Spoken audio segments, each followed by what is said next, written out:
ኢየሱስ በደመና ተከቦ ይመጣል። አንኮ ጃለኔ ሮቢ ጀዳማ ከነን ጅራዱ ሰፈሩማ ከና namni karaa nama waaqayyoo raajinatti dubbatamedha. Mana keessatti inkaradhuun tureera bakka inkaradhuun nan karadha yoon jedhee dandeen karadhu baay'een dadhabde karaa nama waaqayyoo irraa inkadhatu turtee dadhabdee taanaan jedhanii dhuguma dadhabeen ture waaqayyoo karaa isaanii natti dubbateera kanuma. Egaa wanti waaqayyo lafa kanatti hojjetu waan gurguddaadha, waan sammuu namaatti olitti ta'udha. Kana dura anis waan baay'ee waan gurguddaa asitti fayyeen ture isa dhugaa baay'eera. Egaa saba na ilaalaa jiru warra kana dhaggeeffachaa jiruuf koottaa lafa kanatti ba'aa keessan lafa kaawwadhaa fayyaa akka kiyyatti dadhabdanii kan turtan immoo jabaadhaan jedhama. Manni koo naqamteedha garuu amma immoo asiin jira. Kanaaf waaqayyoo waan lafa kana irratti naa godhee dhukkuba daddaa kan hin qabu ijji waaqayyoo asitti arge. Harki waaqayyoo sasumatti na qaqqabate. Har'uman immoo dhufee isayyuu namoota karaa deeman hin gaafadhe. Dhiisee namooti warri kaan hin beeknu naan jedhan. Warri kaanii as tabbattii kana irratti garaa kutadheen galaa jiran ture. Namoota afaan Oromoo haasa'an argadheetani. Waldaanii kiristaanaa eessa dhaqan peentotaan jedheen.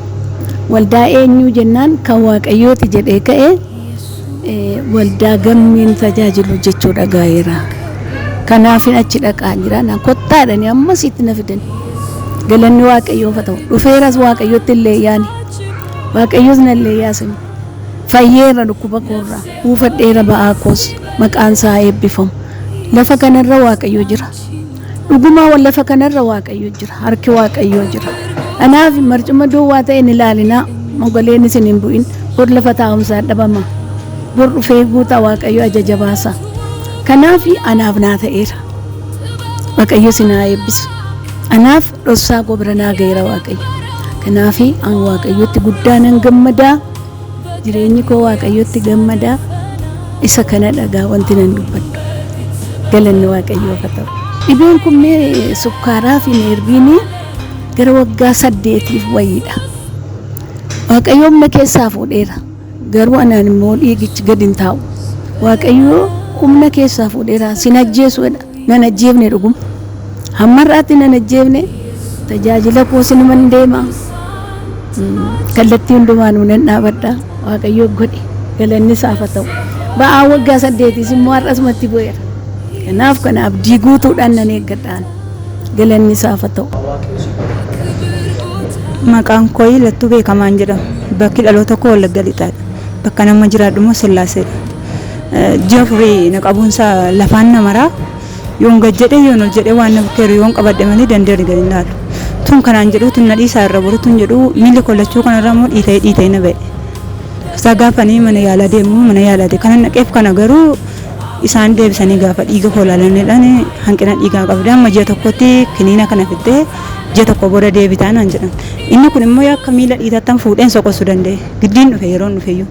Garuu gaafa isaan dhufanii asitti naa kadhataniiru jedhan miilli koo normaalitti naa deebi'a. Wanni dhukkubuma isaa dhaga'an jiru. Kanaaf ni waaqayyo naaf godhee kanaadha jedhe. Baay'een gammade. Baay'een gammade. Amma nan jedhamu oolmaan waaqayyo kanaan dura naaf godhe danuudha. Dhugaas baay'ee garuu oolmaan waaqayyo baay'ee oolmaa oole. Dubbadhee fixuu hin danda'u. Waaqayyo hubannaa isaa fi qalbii akka isaan sammuu isaanitti deebi'anii waaqayyoon akka isaan kadhataniif isaan kana dhugaa ba'a. Maqaan koo Abbabajin jedhama. Bakki jireenya koo asuma Gooroo nan jiraadhu. Bara dheeraadhaaf asuman turanii biyyi koo Meettaa bitedhama garuu jireenyi koo asuma. Waaqayyo waan dinqisiisaa waan ajaa'ibsiisaa naa godhe. Garuu waaqayyo naa godhe dubbadhee fixuu hin danda'ani. Waaqayyo jireenya koo isa badaa isa kufaa isa toora hin qabne tooratti godhe. Kufaa jireenya koo kaase. Bakka firris biyyis anumtuyyuu of dhiise waan koo gatametti waaqayyo seenaa koo kaasee hojjete kinoo nama na godhe nama na qixxeeche maraatummaarraa na fayyise mana naa kenne dhala naa kenne waaqayyo waan addaan naa godhe itti fufni koos kana fuulduraatitti isaanii ga'een koo dhugaa baatu waaqayyooti. Baay'een gammadaan dhugaadha ganaadha dhugaa baatu waaqayyooti. Gabaadhuma kootitti yoo erga waldaa kana dhufee dhugaadha ija banadhee kadhan waldaa kana baay'ee na jijjiiree ammayyuu fayyuun koo waldaa kana keessatti ganaa dhugaa baatuudhaaf na dhaaba waaqayyo. Waaqayyo seenaa namaa jijjiira, du'a nama oolcha, maraatummaarraa nama oolcha. Waaqayyo malee jireenyi hin jiru. Gara mana waaqayyootitti baqadhaadhee warra rakkataa, warra iji koo arge, warra hin beekus, warra hin beeknettis ergaan koo nanani dabarsu kanaadha. Maqaan koo Nuuranaan jedhama. Anan jiraadhu ammaaf asuma. Waaqayyo kan naa godhe dhukkoo mataa kana warraafachuu hin danda'u. Sammuu koo na dhukkuba. Raajiffaan akka kadhatanii bakkumatti nuuf keessaa dhabeen amma. Lammaffaan immoo karaa raajiffaa kanatti dubbatame dura gargaartu saba baay'eetii waaqayyo baay'ee siin hojjeta. Amma immoo mana kee keessa laafee amantiin dadhabee kanaan jira sirriidhuma. Waaqayyo baay'ee dura hojjechaan ture. Amma sagalee waaqanatti dubbate baay'een dadhabina qaba. Waaqayyo immoo na gargaara een abdadha. Baay'ee guddaatti gammadee waan gurguruu waaqayyoof galata duwwaa fudhata. Waaqayyo galata duwwaan kennaaf. Waaqayyo fayyisaadha. Waaqayyo malee fayyinni jiru karaa waaqayyootti deebi'a. Isaan malee fayyinni jiru jedhan. Maqaan koo Taatuun jedhama. Ananni fe'asuma Gooroon jiraadha. Dhaloonni koo immoo Salaaledha.